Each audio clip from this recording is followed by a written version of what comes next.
Now, the greatest radio shows of all time. Suspense. The Shadow Node. Washington calling David Harding, counter-spy. Classic radio theater. The Great Gildersleeve. Fibber McGee and Molly. Dragnet. Gunsmoke. The Lone Ranger. Now, step back into our time machine with your host, Wyatt Cox. Good evening, friends of the Inner Sanctum. Here's a strange show, The Weird Circle. This episode of the show was originally broadcast on March 25th, 1949. It's about the foot of a mummy that's still alive. March 25th, 1945, The Possessive Dead. The Weird Circle. In this cave by the restless sea, we are met to call from out the past stories strange and weird. Bellkeeper, toll the bell, so all may know we are gathered again in the Weird Circle.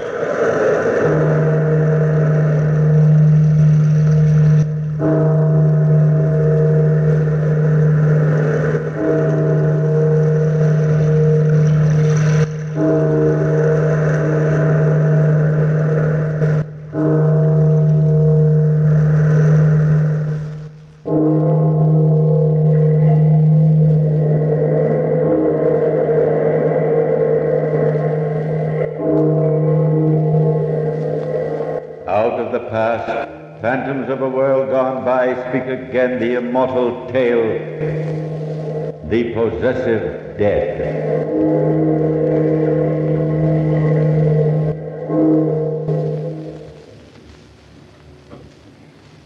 I know superstition dictates that it's bad luck for a young man to see his bride the evening before his wedding.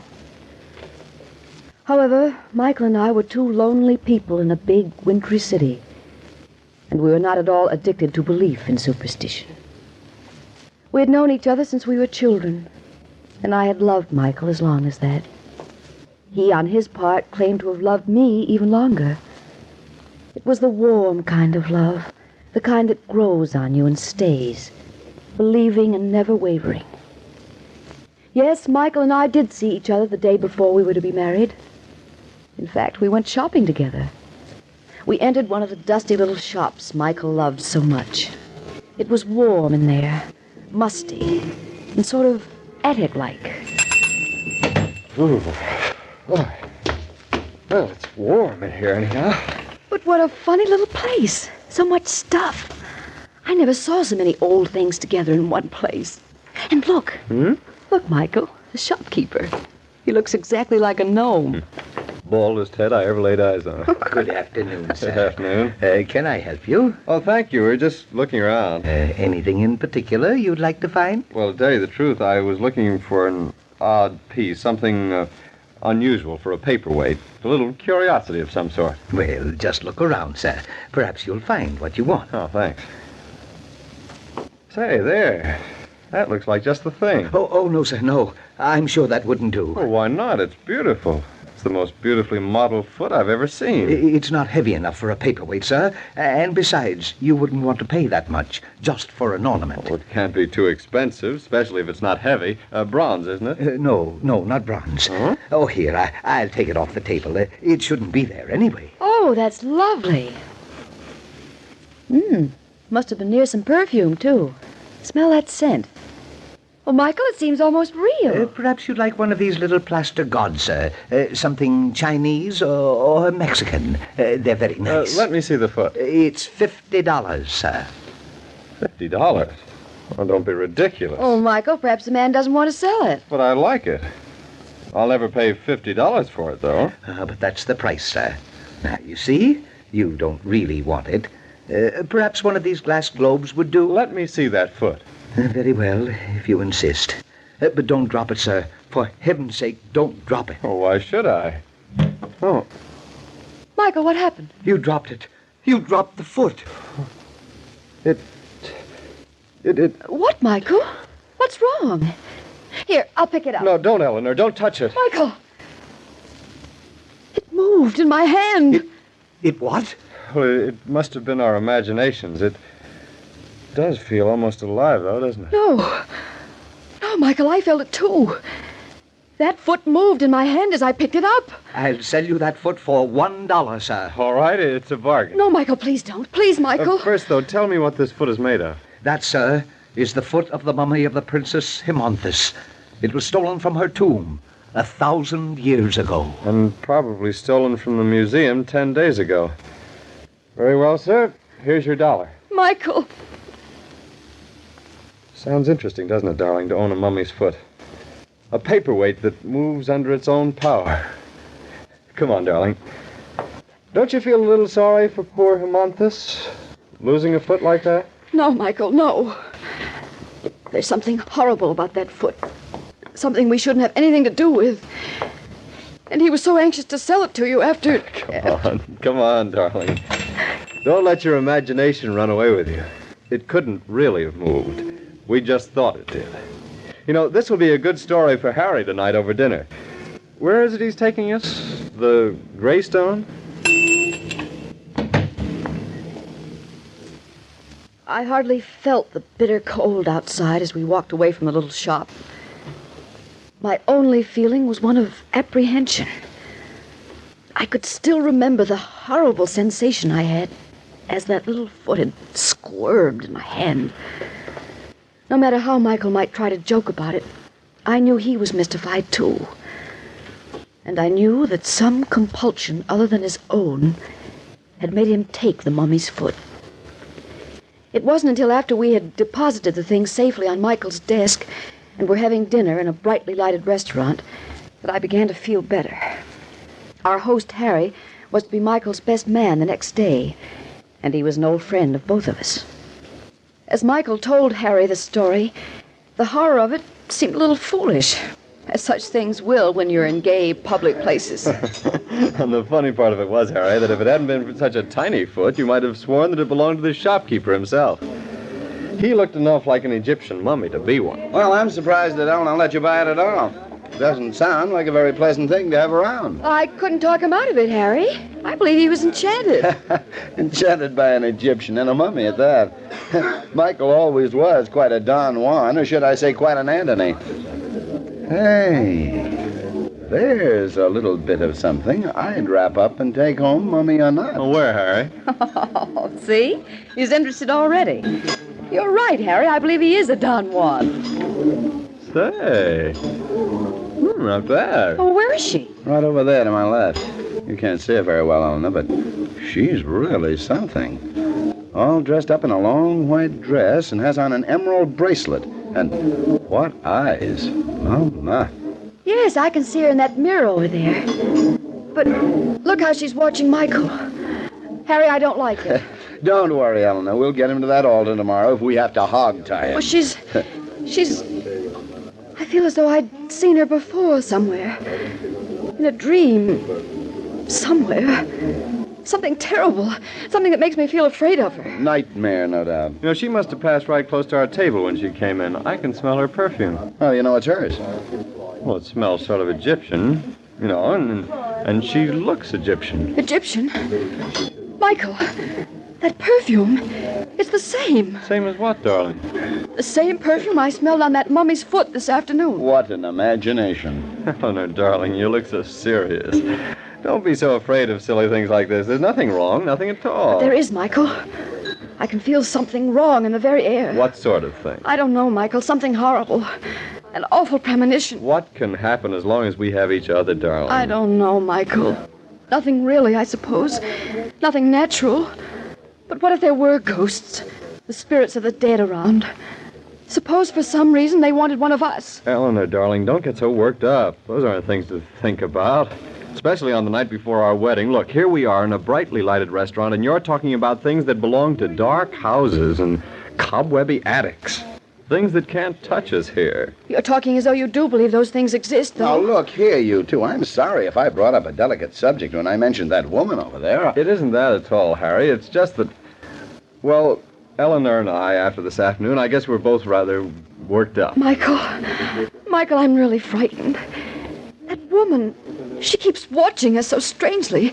What if... Oh, my darling, let's forget about her. Let's forget about everything but ourselves for tonight. Just think, tomorrow we'll be married. It'll be the beginning of a new life. A life together. And the carrying on of an old one, too. And never forget, dearest, if anything should happen, I'll always be there when you want me. I love you, Eleanor. Always, Michael. You'll never have to call for me.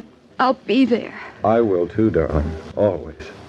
Nothing can ever come between us and tear us apart. Nothing. I swear. Can you be so sure? Michael! Didn't mean to startle you so much. It was just that I couldn't help noticing that you had noticed me. Well, I'll be... Michael, you're a better Don Juan than I thought you were at that. It's the lady with the emerald bracelet. Yes, it is Michael, as you call him, who attracts me here. I beg your pardon. You don't mind if I sit down, do you? Well... Yeah, that's better. You see, love is an especial study of mine. And this love that you think you have now, it's very interesting to me. Yes, very interesting. Michael, Sit still, darling. Don't leave now. Hold my hand tight. You've guessed right, you people. I am an Egyptian. And being an Egyptian, my looks are rather different, shall I say, from yours. Nice difference, though, madam. Mademoiselle, if you please. The women of my country have great beauty in the eyes of you Western men. Yes. So you two think yourselves in love. Very much in love. Well, who can say what love is, unless they have felt it through centuries? I know what love is. It's growing together, being a part of the one you love. Why, Michael and I have grown up together, loved each other for years, 15 years at least. 15 years? Nothing. What if it had lasted 30 centuries? That's ridiculous. Is it? Well, my little one, we shall see. There is a love which has lasted that long. And almost it is consummated. Perhaps tonight. Tonight? Think of it, Michael. Michael! And this little love of yours, 15 years, it will be no more. But as I who have loved through 30 centuries, we cannot talk of that here, can we, Michael? Well, why do you ask me that question? Because it affects you more than anyone else. As for you, Eleanor, not you nor anyone else can interfere. Michael, send her away. No one can send me away. That would be like trying to send the very air out of this room. Who are you? I'm a woman of Egypt. What is your name? Name? What is a name except a tag for the living? My name is Hermonthus. Hermonthus? Just a name like any other. I'll leave you now.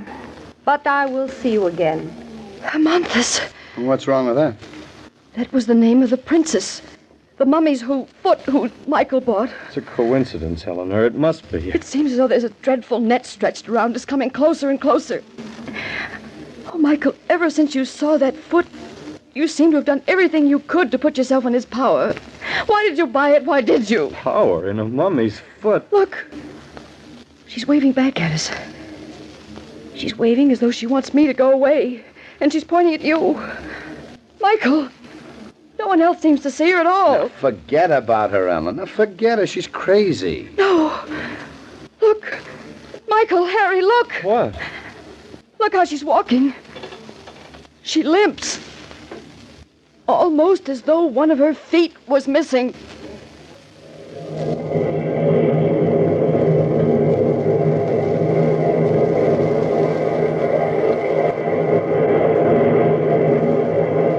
March 25th, 1945, The Weird Circle on Classic Radio Theater with Wyatt Cox. Are you in bad pain? You know what I mean.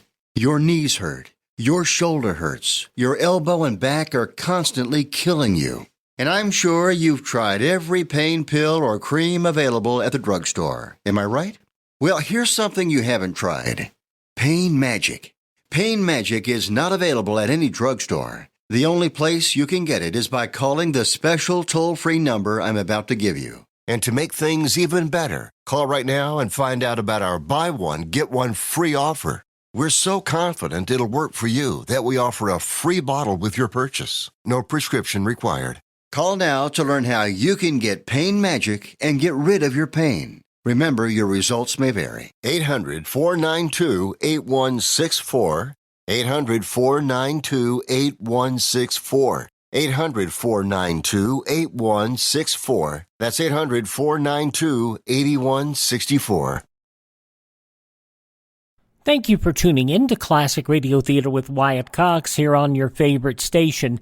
Now more of The Weird Circle, The Possessive Dead, March 25th, 1945.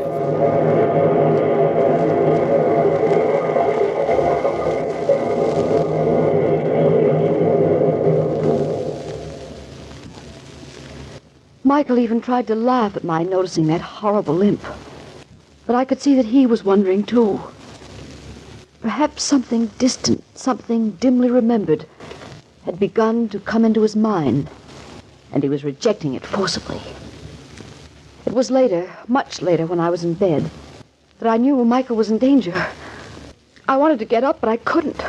I struggled and tried to force myself out of bed, but I couldn't move a muscle. Finally, after what seemed hours, it seemed as though I was in the deepest sleep. But everything about me was very clear. Perhaps I had got up after all, for it seemed all at once that I was in Michael's room, and she was there talking to him. His eyes were open, but he didn't seem afraid. He seemed almost hypnotized. I stayed invisible, back in the shadows. Centuries ago, Michael, I took the life of the woman you loved so that you might be free to love me. I, the daughter of the Pharaoh, went on my knees to you then. But now the secrets of the universe are open to me, and it's you who must obey. How did this happen to me? I don't understand. The shopkeeper knew the legend, and he feared it. He didn't know why, but he knew that in whose hand the mummy's foot moved, to him must he sell it. But how could you come back? For murdering, I was condemned. Condemned to wander in eternity, scorned and barred from the regions of rest. But in the centuries that have passed, I've discovered the secret of returning. That if some token, some real part of myself were left among the living, I could return for it. I could come back. And the token? It had to carry with it some real essence, some true part of myself. And then, 1,000 years ago, that foot was stolen from me. I waited and waited, for I knew that sometime that would lead me to you. But I'm not the same man. I'm not the man you loved. I'm here now, alive. Do you think that I've watched the progression of lives through eternity with no purpose? No, Michael. You are the man, though you don't remember. You have the same life. You have only a different body. You have the same honest and beautiful soul you had then. It's your life, Michael. Your life and your soul. That's what I'll take with me. I couldn't hold you before, but I can take you now. Come, Michael. I do not need to touch you now, but it's better if you take my hand. We have a long journey to make. Go away. No. Oh, if I could only move, if I could get up, if I could do something. What's holding me? The journey's long, Michael, and we must hurry. If I must force you, I must. Leave me alone. I won't come. I won't. I can move. I can move. Let me. I'm almost out of bed. I'm almost standing. You've moved only a little with all your struggle, Michael. Here, I'll only touch you again and you'll be better. No. Oh, I'm so dizzy. So weak. You'll come now, won't you, Michael? I can do nothing else. Yes, I'll come. As Michael fell to the floor beside his bed, something caught my eye. A little shiny thing hung on a chain around his neck. It was a silver charm I'd given him, engraved with my name, but he loved it and wore it always. Seeing it there somehow gave me hope. I had no way to get it. I wanted to, for it might be the means of his return. But how could I? I didn't dare even show myself. Suddenly we seemed to be in gray darkness, speeding through nothingness. Where are we?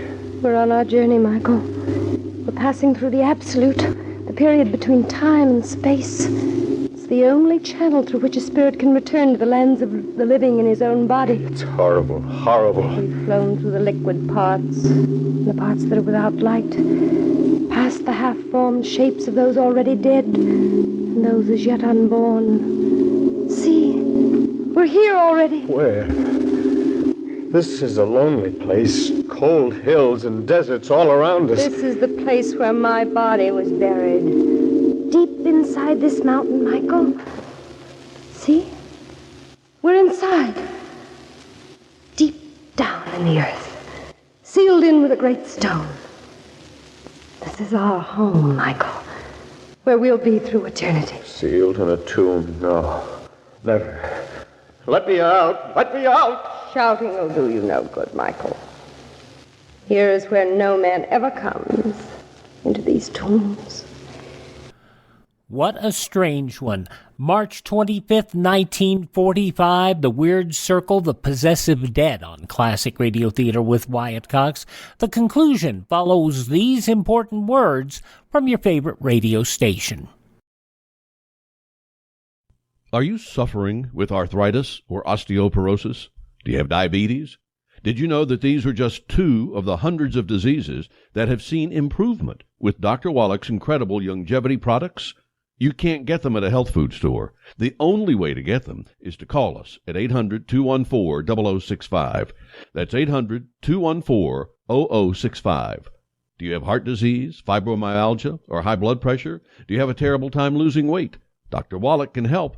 He was a veterinarian and cured diseases in animals. He felt that he could do the same for humans, so he became a physician.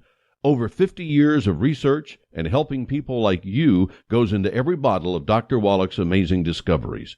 Do you want to feel better? Learn how to treat the cause of your problem rather than covering up the symptoms with drugs. Call 800-214-0065. That's 800-214-0065.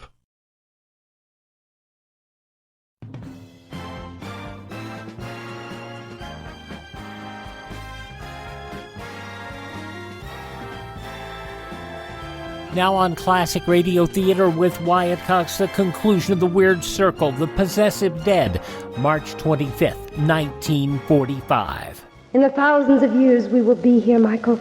Your span of life will pass again, but we'll always be together. I will get out. Never, Michael. You've left nothing behind in the world of the living that is strong enough a part of you to take you back. Eleanor is strong enough. She's a part of me. Your love for Eleanor is strong, Michael, yes.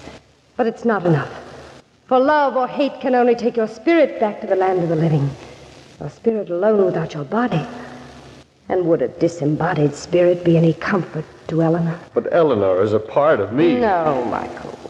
For your body to return, you would have to have left a material possession behind. A material thing is needed to take back your material body. Some material thing that represents your love would be strong enough. But I must have left something.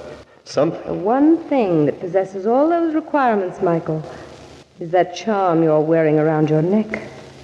The charm. Yes, that's part of me and part of Eleanor, too. That will be strong enough. But you see, Michael, that's here with us. I'll throw it. I'll throw it into the darkness there at the far end of this place. Maybe it'll go back. Maybe it'll find its way back to her. No, Michael, no. Nothing can find its way back. It must be taken. But your foot, that's still there. We can go back through that. You left that behind. I will go back, Michael. Alone. Yes, I'll make one more journey back, Michael. And then we'll be here together forever. Here, to take the place of that which you have thrown away. Take this ornament. It will remind you of me while I'm away. No, Montes. Come back.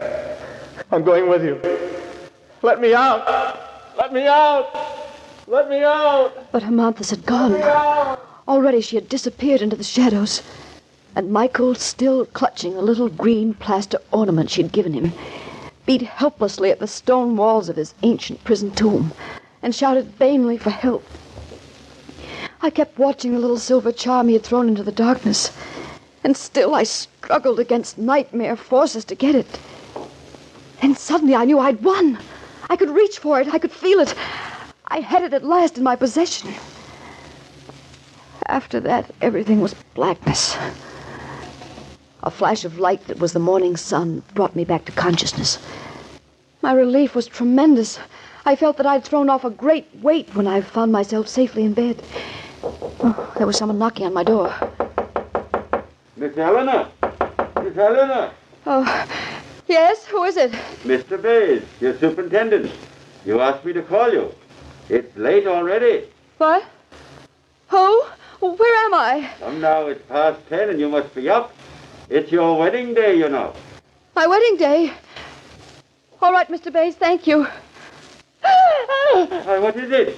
Is anything wrong? It was there. There in my hand. I felt it first and was afraid to look at it. When I looked, it was. Yes, the silver charm. What's happened, Miss Eleanor? Can I help? Then it hadn't been a dream after all. Somehow, by some unaccountable mesmeric force, I must have left my bed and gone through all those horrible experiences. But they weren't real.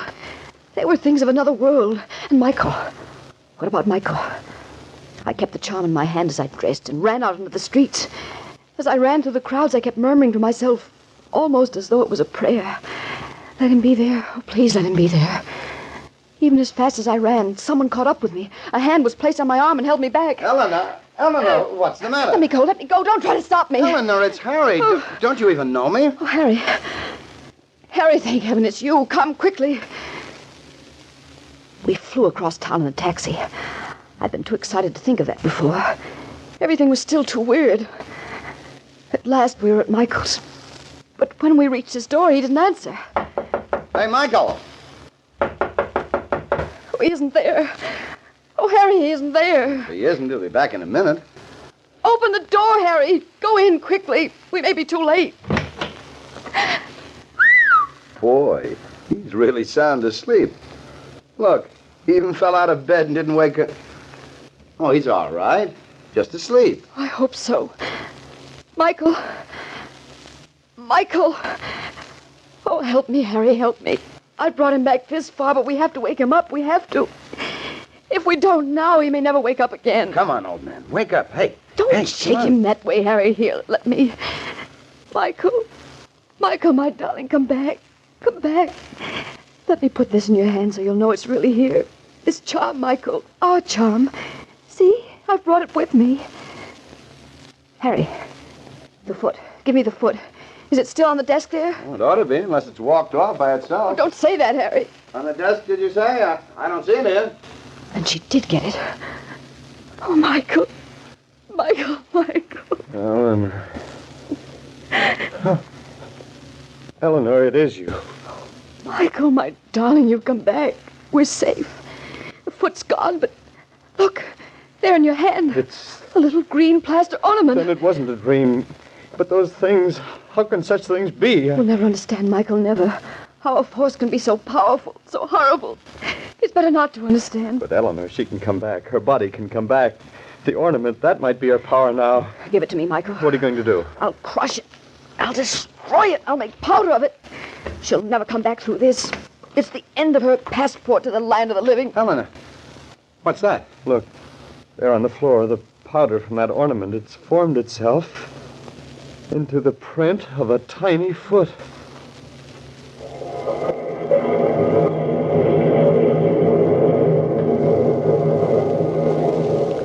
From the time-worn pages of the past, we have brought you the story, The Possessive Dead. Bellkeeper, toll the bell.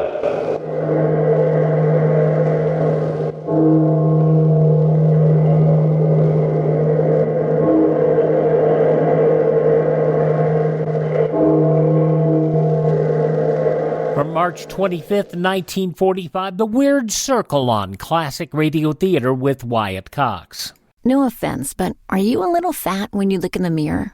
How would you like to learn the secrets to lose 3 to 5 pounds a week easily without joining the gym or going through any crazy diets? It's called Body Sculpt by Med Diet. For the last 2 decades, we've been helping people just like you that have pounds they want to shed. We've helped millions of people lose thousands and thousands of pounds over the years. And now it's your turn. Learn the secrets of how to lose weight with one simple phone call. You'll see an amazing difference in a matter of days. Don't believe us? We'll offer you a money-back guarantee. If you're ready to start losing weight right now, call right now to learn more about your risk-free order to Body Sculpt. Call for your risk-free offer. 800-738-5332. 800-738-5332. 800-738-5332. That's 800-738-5332. Now on Classic Radio Theater, we're going to head down to Pine Ridge, Arkansas, where even to this day, there is a Jot 'em Down store there. There's also the Lum-n-Abner Museum, and we're going to take you and see what's going on with Lum-n-Abner in an episode of the program originally broadcast on March 25th, 1946.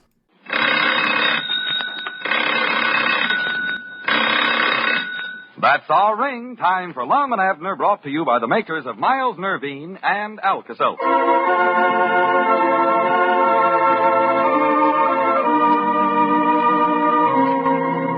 Well, not satisfied with breaking up all loafing in Pine Ridge and running Kitty, the lady barber, out of town, the alderwomen next passed a curfew law. The curfew law provided that no man could go out after 8 o'clock at night unless accompanied by his wife. Well, we'll soon see what happens next.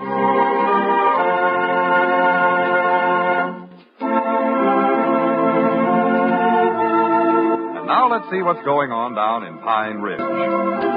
Well, as we look in on the little community today, we find that it's early evening and several of the men folks are just leaving Squire Skimp's house. Well, good night, Ulysses. Good night, Grandpap. Yeah, good night, Squire. Come on, Abner. I'll walk part of the way home with you. Yeah, all right, Grandpap. That's a good meeting, Squire. Recollect now, fellas. Don't let any of the women folks know we held this meeting tonight. No, we won't. Yeah, better come along, Ulysses. Okay. All of us better go on home, too, before that dadgum curfew rings. Yeah. Wouldn't do for none of us to get caught and have to tell where we've been. Hey, Mousy, you forgot your hat. Oh, I didn't wear one, Lum. See, Gussie keeps it locked up, so I'll have to ask her for it. That's how she knows when I'm going out. Oh, I see. Well, you better get home before she finds out you've gone, then. Well, so long, Squire. Lum, have you got just a minute? There's something I'd like to discuss with you. Yeah, sure. Well, you fellas go ahead. I'll see you tomorrow. Yeah. Good night, Abner. So long, Lum. Good night, Squire. Hurry up, Grandpa. I'm coming. Good night, man. No, Abner, I get this. Close the door, Lum. There seems to be a cold wind blowing tonight. Yeah, it is. What was you want to discuss, Squire? Well, Lum, I just felt that I should build up your morale a little bit. I couldn't help but notice how disappointed you seemed to be during the meeting. Apparently, Lum, you were quite discouraged. Well, wasn't you? Why, no. I thought that when you'd get that many fellers together for a discussion, you'd get at least one good suggest, but not one of them had an idea good enough to use. Well, no, I hardly expected anything to come from the first meeting, But the point is this, Lum. We've got ourselves organized now. We've banded together to fight against this domineering woman's government of ours. And that's the important thing right now. Well, yeah, but we ain't actually doing nothing. Well, women are. Every day they pass some new law that makes it harder for us men folks to have any rights at all. Lum, these things take time. You see, the women have the upper hand now. They're in office. They have all the instruments of government in their hands. While we men folks, we have to devise a new type of attack, Lum. We sure never got very far devising it tonight, I'll say that. Now, there you go, being discouraged again. Lum, you'll have to admit we found out one thing tonight, and that is that we are solidly united to a man. We know now that there's no spy among us anyway. No. Now we know how them women found out we was planning to have a meeting last night. Mamie tipped them off. Oh, yes. She was the informant. There's no doubt about that. And so long as Mamie is the telephone operator and can listen to all of our conversations, I think we had best abandon the telephone as a means of communication from here on. Yeah, you're right. Yeah, we cut that out. Wish we'd have thought of that at the meeting tonight. Or to have brung that up and warned all the fellers about it. Yes, you're right, Lum. We should warn them about that. Great Scott, there's a clock right now, Lum. That's a curfew ringing. Oh, my goodness. Here I am, blocks away from my home. By George, I'm sorry we talked so long, Lum. I didn't realize what time it was getting to be. Well, what am I going to do? If they catch me, they'll have me thrown in jail as sure as the world. Yes, there's no doubt about that. I believe, though, you can get home all right, Lum. Make a run for it. It's dark out tonight. Yeah, that's about the only thing I can do. Well, I'll see you tomorrow sometime. Yes, sir. If you get caught, Lum, be sure and don't mention where you've been tonight, either. Don't worry. They won't get nothing out of me. Fact is, they'll never catch me. No, well, that's... wait a minute. Wait just a minute. There's my phone. I'll see you tomorrow. Good luck, Lum. Yeah, thanks, Squire. Hello? There's Kemp's residence. Oh, what is it, Cora? No, I'm here alone. What visitor? Well, I think you must be mistaken, Cora. I've been here by myself all evening. Yes, just reading Gibbon's Decline and Fall of the Roman Empire here. Well, I don't know how you could have gotten an idea like that, Cora. Why, no. How's that, Cora? I didn't hear anyone. Well, it must be the radio you heard. I've got it turned on, too. A program called Hey Mar. Very interesting. Hey, hang up, Squire. I got to talk to you. Yes, I'll see you when you get home, Cora. Have a good time at the meeting. Yes. Goodbye. Hello. What's the trouble, Lum? Granny, Squire, it don't look like I can get home after all. Every which way you turn, the streets are full of women. You mean they're out patrolling? Looks like it. They ain't fooling about that curfew. Well, they're certainly a suspicious lot. That was my wife just now on the phone. Called up, said she's trying to find out if I had a bunch of men over here this evening. I reckon how she found that out. I don't think she knew it to be a fact, Lum. I think they just suspected something and were trying to get some information. But I put her off the track all right. Yeah, but what about me? How am I going to get home? I can't stay here all night. No. If your woman comes home and finds me, she'll have me arrested for being out after the curfew. Yes, that would never do. That'd get us all in trouble, sure. But how am I going to get home? Well, let's see. You've got to go right across the main street, too, haven't you? Yeah, it's a fine town we're living in. The only way you can get out after dark's to be a woman. Yeah, it's a bad situation, Lum. Wait a minute. I believe that's it. Huh? Let me look at you, Lum. Turn around a little. What's the matter with you? No, just turn around now.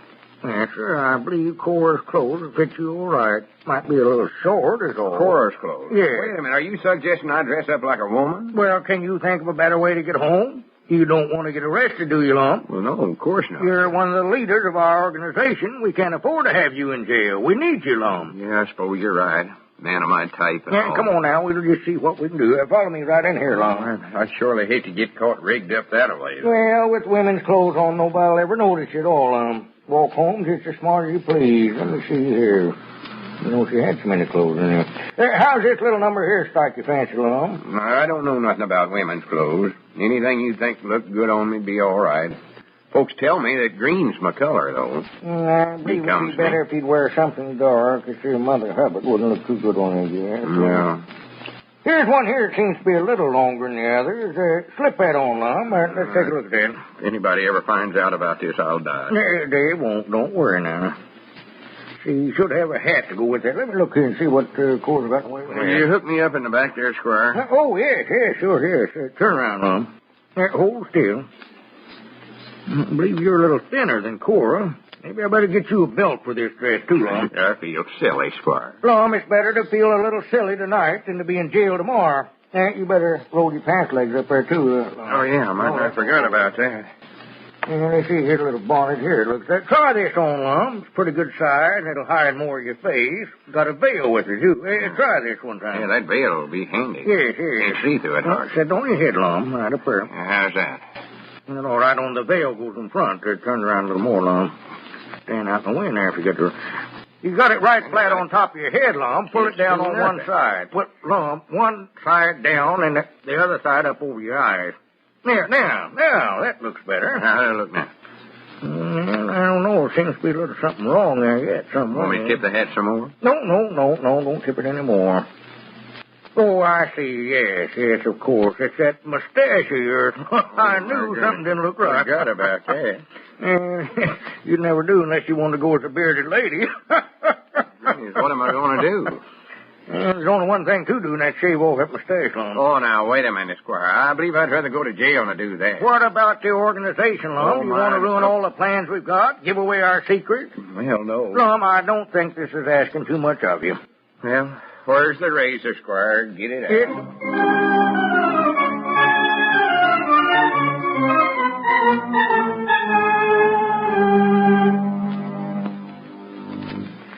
Granny's what a man has to go through nowadays. If you weren't a sight, Lum, you look like a Gibson girl. Well, don't laugh, Squire. You don't know how much that mustache meant to me. By George, I certainly never would know you without it. Now, just tie that veil around. Let me take a look at you there. Why, I can't even see your face at all, Lum. Sure. You know, you look like an aunt of mine over in Oklahoma, sure as well, I don't see nothing so dead blame funny about that. I'm going to get out of here and get home so as I can get out of this. Yes, that's the thing to do, Lum. Oh, my goodness, who's that? Oh, I don't know. You better get out in the kitchen there, quick, Lum. Oh. Mr. Skim, good evening.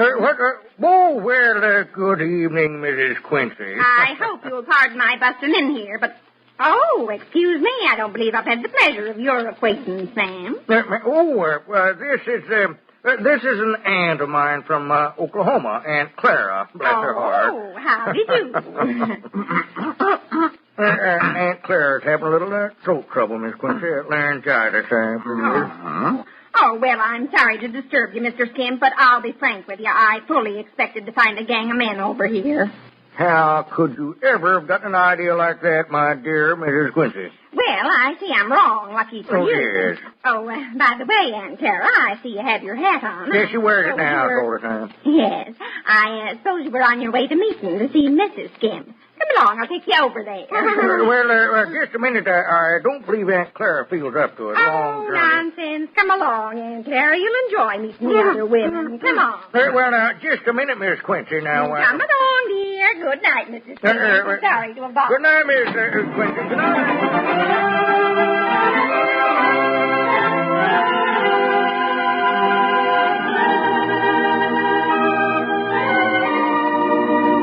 Well, poor Lum. The last place in the world he wanted to go was a meeting of the town's officers, and that's just where he's headed.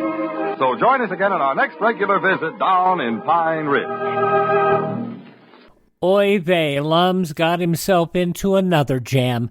From March 25th, 1946, Lum-n-Abner here on Classic Radio Theater with Wyatt Cox. Would you do me a huge favor and thank this radio station and support their advertisers? It is their kindness and courtesy that allows us to be with you each and every time we roll around here on your favorite radio station. So please thank them both and drop the radio station a letter. Would you do that, or a postcard or something like that?